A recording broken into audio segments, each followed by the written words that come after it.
یہاں سے یہاں تک جو بیان تھا، یہاں تک اللہ رب العزت نے حقوق اللہ کے متعلق بیان کیا تھا، یعنی حقوق اللہ کے متعلق جو یہود سے یہود نے مخالفت کی ہیں اور یہود نے جو سرکشی کی ہیں، نافرمانیاں کی ہیں، یہاں تک وہ بیان تھا کہ جو انہوں نے نافرمانیاں کی ہیں، اللہ کے حکم کو توڑا ہے، ہفتے کے دن شکار کیا حالانکہ ان کو منع کیا گیا تھا، بچڑے کی پرستش کی، تو یہ ساری چیزیں جتنی بھی تھیں وہ حقوق اللہ سے متعلق تھیں، یعنی یہ وہ چیزیں تھیں جس کو بندے کو ضرورت پڑتی ہے اللہ کی عبادت کرنے کے لیے، اللہ سے تعلق کا اظہار کرنے کے لیے جن چیزوں کی ضرورت پڑتی ہے ان کو کہتے ہیں عبادیات، اور بندے کو بندے سے تعلق کا اظہار کے لیے جن چیزوں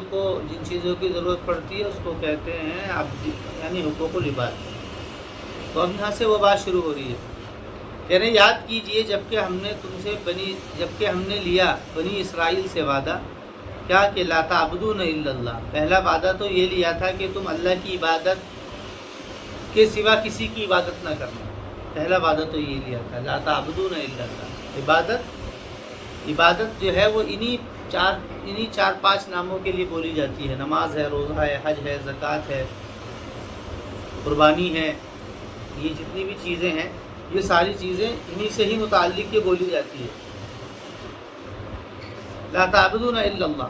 اور دوسرا وعدہ یہ لیا تھا وبالوالدین احسانا، کہ والدین کے ساتھ میں احسان کرنا، والدین کے ساتھ میں وبالوالدین احسانا وذی القربى والیتامى والمساکین، اور ذی القربہ کے ساتھ میں اور یتیموں کے ساتھ میں اور مسکینوں کے ساتھ میں۔ دیکھیے یہاں پر جو لفظ آئے ہیں ایک تو والدین کا آیا ہے، دوسرا ذی القربہ آیا ہے، رشتہ دار آئے ہیں، اور تیسرے یتیم آئے ہیں، اور چوتھے مسکین آئے ہیں۔ اللہ نے انسانوں کا جو انسانوں سے تعلق ہوتا ہے، تعلق کی قسمیں 4 ذکر کی ہیں، یعنی جو متعلقین ہیں ان متعلقین کی 4 قسمیں ہیں۔ پہلے ہیں والدین، دوسرے ہیں رشتہ دار، رشتہ دار کے اندر سب شامل ہیں، والدین کو تو ہم جانتے ہیں ماں اور باپ، رشتہ دار کے اندر سب شامل ہیں، اس کے اندر بیوی بھی شامل ہے، بچے بھی شامل ہیں، اور جو بھی رشتہ دار ہیں وہ سب اس کے اندر شامل ہیں۔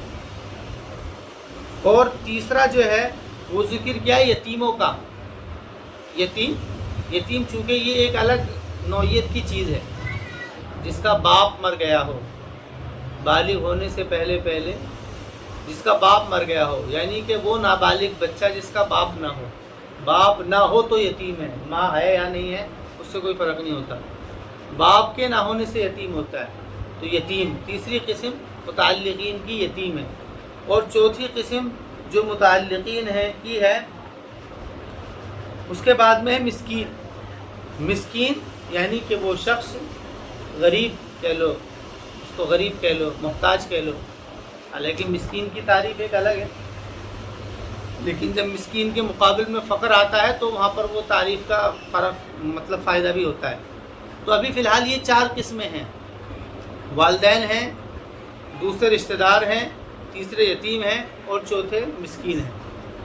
تو اس کے اندر والدین کو اللہ رب العزت نے خصوصی طور سے الگ ذکر کیا ہے، حالانکہ رشتہ داروں کے اندر والدین بھی آتے ہیں، رشتہ دار یعنی جس سے کوئی رشتہ ہو، بھائی رشتہ بیوی سے بھی ہوتا ہے، بھائی سے بھی ہوتا ہے، بہن سے بھی ہوتا ہے، سب سے ہوتا ہے، ایسے ہی والدین سے بھی ہوتا ہے، لیکن والدین کو قرآن نے رشتہ داروں کی فہرست میں نہیں شامل کیا ہے۔ کیوں؟ کیونکہ والدین سے تو اس کا وجود ہے نا، بھائی انسان کا جو وجود ہے اس کا والدین کی وجہ سے وجود ہے، تو والدین جو ہیں وہ والدین کے متعلق ایک بات واضح کی ہے، وبالوالدین احسانا، کہ والدین کے ساتھ میں احسان کا معاملہ کرو۔ احسان کہتے ہیں کہ تعلق کو بخوبی نبھانا۔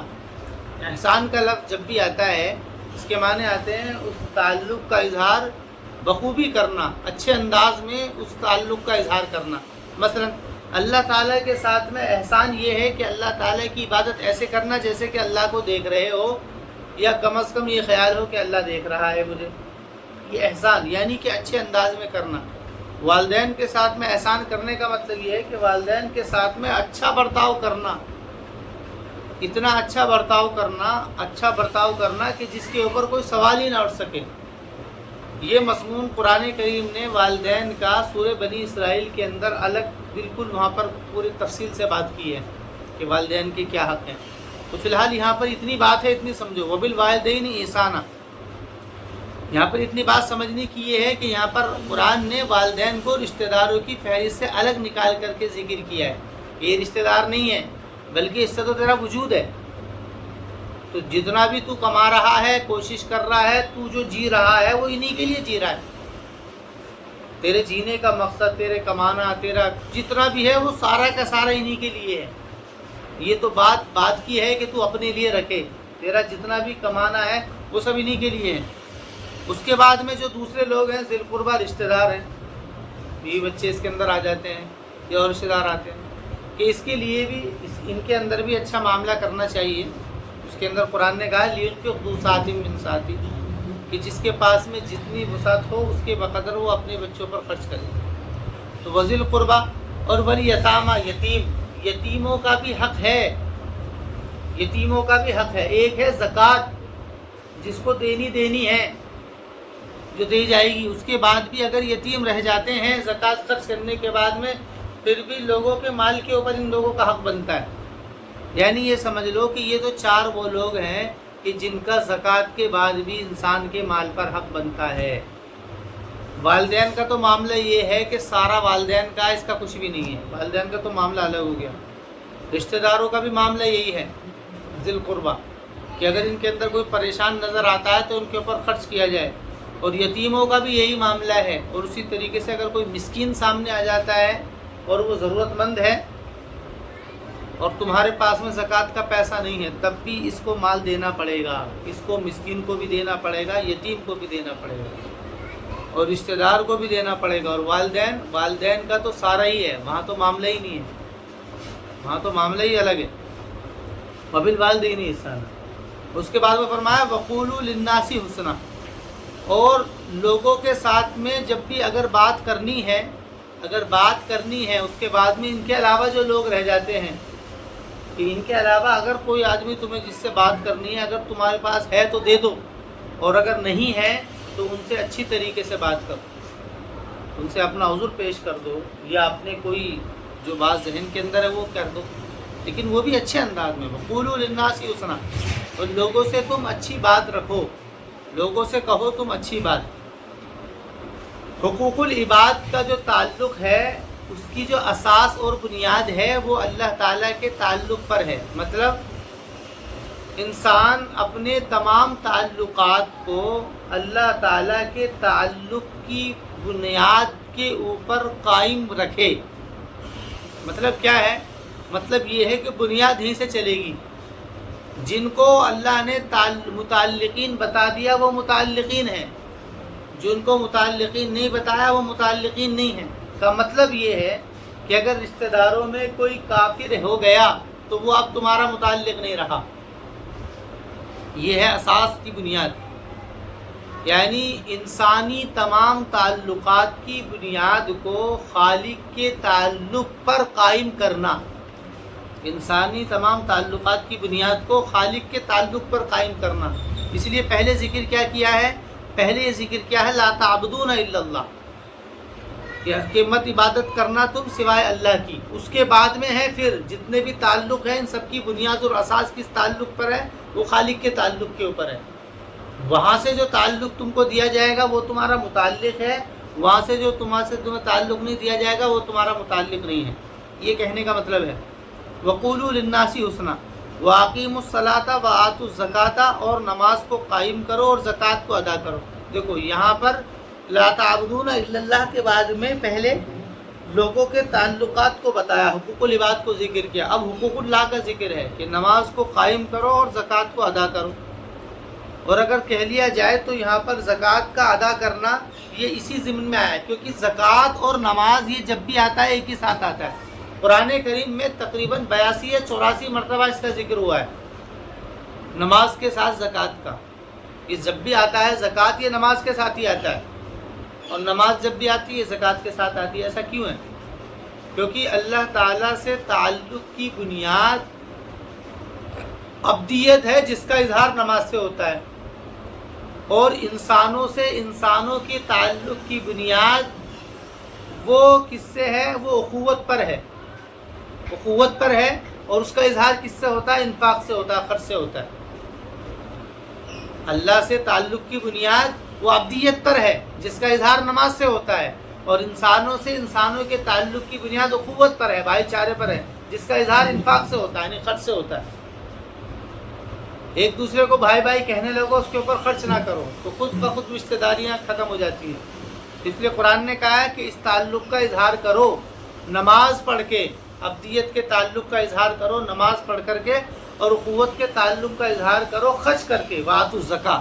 اس لیے دونوں چیزیں ایک ساتھ ذکر کیا، وَأَقِیمُوا الصَّلَاةَ وَآتُوا الزَّکَاۃَ۔ دیکھو مضمون وہی چل رہا ہے حقوق العباد کا، آگے ذکر ہے ثُمَّ تَوَلَّیْتُمْ إِلَّا قَلِيلًا مِّنْکُمْ، پھر تم پھر گئے، یعنی تم نے یہ کام نہیں کیا، نہ تو تم نے اللہ کے تعلق کی جو اساس بنیاد تھی عبدیت اس کا اظہار کیا، اور نہ ہی انسانوں کے تعلق کی جو اساس اور بنیاد تھی اخوت اس کا اظہار کیا تم نے، یعنی کنجوسی بھی کری اور تم نے عبادت بھی چھوڑی۔ اللہ مگر کم ہی تھے تم میں سے وہ لوگ، وانتم معرضون، اور حال یہ ہے کہ تم اعراض کر رہے تھے۔ مطلب کیا تھا؟ کہ تمہارا ارادہ ہی نہیں تھا۔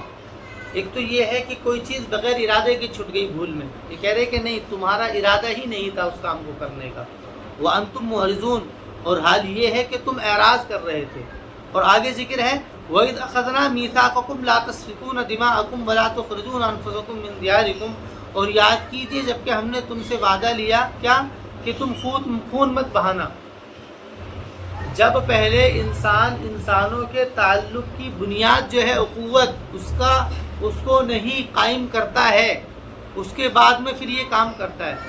بھائی جس کو بھائی سمجھے گا اس کو قتل نہیں کر سکتا ہے۔ اس کو قرآن نے دوسری جگہ کہا ہے کہ کیا تم اس بات کو پسند کرتے ہو کہ اپنے مرے ہوئے بھائی کا گوشت کھاؤ؟ یعنی کہ غیبت کیا ہے؟ برائی، کیونکہ پہلے غیبت ہوتی ہے، اس کے بعد میں پھر خون بہانا ہوتا ہے۔ پہلے برائیاں ہوتی ہیں، پھر لڑائی ہوتی ہے، پھر خون بہانا ہوتا ہے۔ تو کہہ رہے ہیں کہ بھئی تم سے یہ وعدہ لیا تھا کہ تم خون مت بہانا، دماءکم کا یہ نہیں کہا کہ دماءہم، کہ تم مت خون بہانا انہوں کا، یہاں پہ کہا کہ مت خون بہانا اپنا۔ یہ کیوں کہا گیا اپنا؟ کیونکہ تم جتنے بھی بنی اسرائیل مسلم ایک قوم ہو، وہ ایک ہی قوم ہو، تمہارا ہر ایک فرد تمہارا جز ہے۔ تم بنی اسرائیل میں اگر 70,000 آدمی ہو تو 70 کے 70,000 تمہاری قومیت کا ایک جز ہے۔ اگر ان میں سے ایک بھی مرتا ہے تو سمجھ لو تمہاری اپنی قوم کا خاتمہ ہو رہا ہے۔ یہ اشارہ کرنا مقصد ہے، اس لیے ضمیر خطاب کی ذکر کی ہے کہ مت بہانا تم اپنا خون، تو اپنا خون تھوڑی بہائے گا آدمی۔ اس کا مطلب یہ ہے کہ اپنی قوم کا، تو اپنی قوم کا خون بہہ رہا ہے تو سمجھ لو تمہارے بہہ رہا ہے۔ لا تسفکون دماءکم ولا تخرجون انفسکم، یہاں پر بھی یہی بات ذکر ہے۔ اور مت نکالنا تم اپنے آپ کو نکالنے کا مطلب کیا ہے؟ اپنی قوم کو مت نکالنا۔ ولا تخرجون انفسکم من دیارکم، اپنے گھروں سے مطلب جو ان کے گھر ہیں وہ تمہارے گھر ہیں، اور جو تمہارے گھر ہیں وہ ان کے گھر ہیں۔ ولا تخرجون انفسکم من دیارکم ثم اقررتم، کہہ رہے کہ تم نے اس کا اقرار کیا، وانتم تشہدون، اور تم اس کے اوپر گواہ تھے، لیکن اس کے بعد بھی تم نے ایسا کیا۔ کیا کیا؟ ثم تقتلون انفسکم، کہ پھر تم نے اپنے آپ کو قتل کیا، کہ بعض نے بعض کو قتل کیا۔ جیسے کہ سب سے بڑا قتل کا گناہ تو تم نے یہ کیا ہے کہ اپنی قوم میں سے نبیوں کو قتل کیا ہے، زکریا کو قتل کیا، ان کے بیٹے یحییٰ کو قتل کیا، اور بہت نبی ان کا قتل کیا۔ اس کے علاوہ اور بھی قتال تم نے کیے ہیں، کہ اس کے بعد تم نے قتل کیے ہیں۔ تقتلون انفسکم، اور تم نے وتخرجون عن فریقم، اور تم نے ایک فریق نے تم میں، وتخرجون فریقم، اور نکالا ہے ایک فریق نے تم میں سے، من دیارہم، ان کے گھروں میں سے۔ یہاں پر دیکھو ضمیر بدل گئی، وہاں پہ دیارکم تھا، یہاں پر دیارہم ہے۔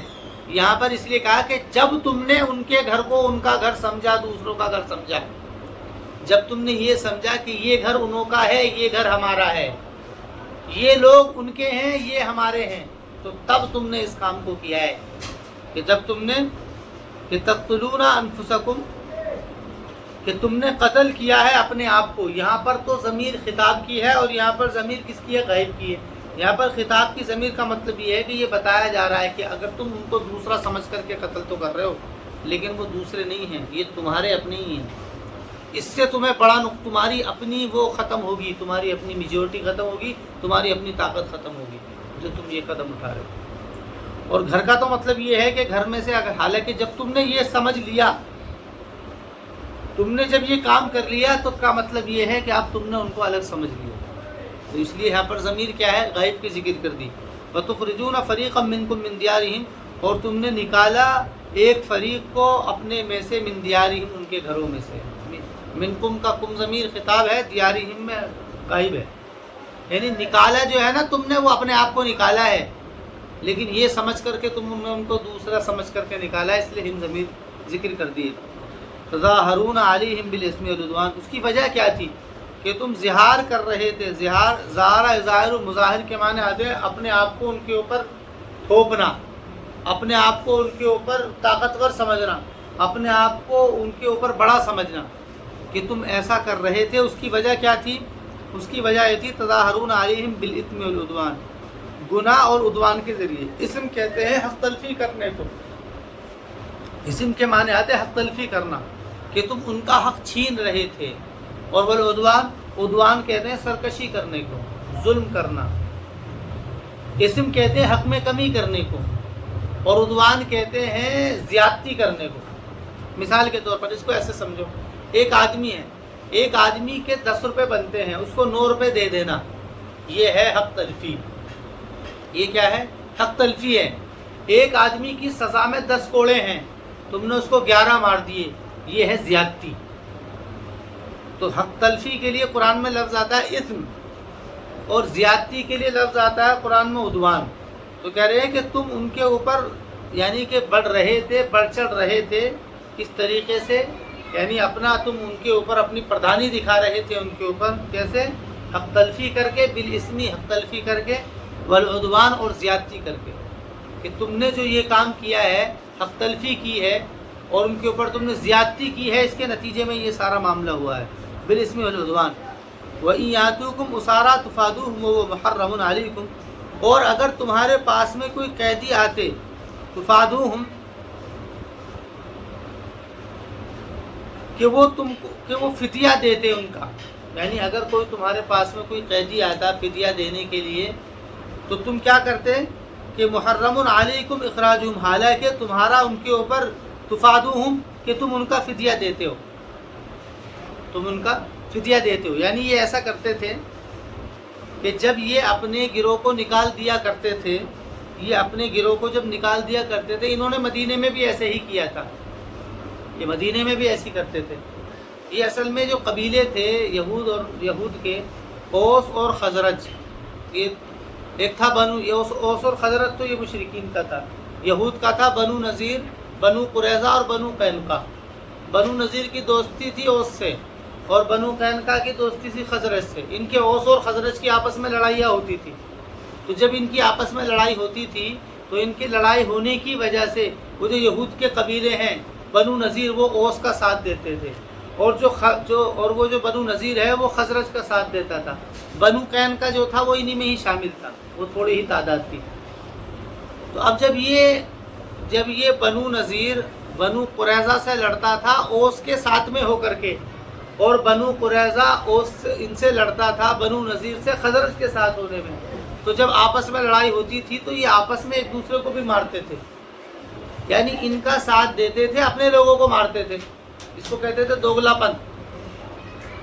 اور پھر جب یہ مارتے تھے، مارنے کے بعد میں یا ان کو کیا کرتے تھے، مارتے تھے یا ان کو بھگا دیا کرتے تھے، تو پھر اب یہ کیا کرتے تھے، جب ان کے قوم آتے تھے کہ بھئی ہم کو رکھ لو، ہمیں تم نے یہاں سے بھگا دیا ہے، تو اب یہ لوگ ان کو رکھا بھی کرتے تھے اور ان کا فدیہ بھی دیتے تھے کہ بھئی ایک کام کرو، چلو کوئی بات نہیں، ہمارے آدمی ہے، اس کو بلا لو، اور پھر تم ان کے پیسے بھی دیتے تھے، فدیے بھی دیتے تھے۔ یا جو غلام ہو جاتے تھے تو ان کو تم غلامی سے ہٹاتے بھی تھے فدیہ دے کر کے۔ تو قرآن کہتا ہے تفادوہم وہو محرم علیکم اخراجہم، حالانکہ تمہارے اوپر ان کا نکالنا ہی حرام تھا۔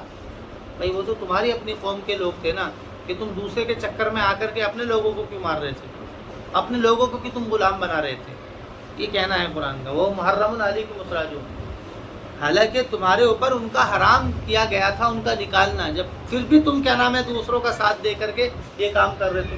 وہ محرم علیکم، جب ان سے پوچھا جاتا تھا لما تقاتلونہم، کہ تم ان سے قتال ہی کیوں کرتے ہو اپنی قوم کے لوگوں سے دوسرے کے ساتھ میں لگ کر کے، وتبدونہم، اور تم فدیہ دیتے ہو، تو یہ کہتے ہیں کہ ہمیں حکم دیا گیا ہے، ہمیں یہ حکم دیا گیا ہے کہ ہم اپنے لوگوں کو چھڑائیں، یہ کہتے ہیں کہ ہمیں ہماری کتاب کے اندر یہ حکم دیا ہے کہ اگر ہمارے لوگ قیدی ہو جائے تو ان کا فدیہ دے کر کے ان کو چھڑاؤ۔ فیقال فلم تقاتلوہم، پھر ان سے کہا جاتا کہ پھر تم قتال ہی کیوں کرتے ہو، تو وہ کہتے حیاء، ہم شرم میں کرتے ہیں، استذل حلفاؤنا، یہ کہ ہمارے حلیف ہم کو ذلیل سمجھیں گے، جن کے لوگ جو ہمارے حلیف ہیں، حلیف کا مطلب جو ہمارے ساتھی ہیں، دوست ہیں، جن کے ساتھ میں ہمارے وعدے قسم ہوئے ہیں، یہ کہہ رہی جو ہمارے حلیف ہیں یہ ہمیں برا بلا کہیں گے کہ بتاؤ تم نے ہمارا ساتھ نہیں، تو ہم ان کا ساتھ اس لیے دیتے ہیں کیونکہ وہ ہماری ان سے حلیف ہیں وہ، اور ان کو ہم اس لیے مارتے ہیں، اس لیے ان کو مارتے ہیں کیونکہ جو ہے نا وہ ہمارے حلیف، اور چھڑاتے اس لیے کیونکہ ہماری اس کے قوم کے لوگ ہیں۔ قرآن کریم نے سب سے پہلا جو تصور جو قائم کیا ہے قومیت کا، وہ مذہب قائم کیا ہے۔ قومیت کا جو تصور ہے وہ مذہب سے ہے، قومیت کا جو تصور ہے وہ مذہب سے ہے، یہ بہت بات سمجھنے کی بات ہے۔ یہ جو یہاں پر قرآن کریم نے یہ بات رکھی ہے ان سے کہ تم ایسا کرتے ہو، یعنی کہ تم اوس کے ساتھ میں لگ کر کے، مشرکین کے ساتھ میں لگ کر کے اپنے لوگوں کو تم نقصان دے رہے ہو، تم یہ کام کیوں کر رہے ہو؟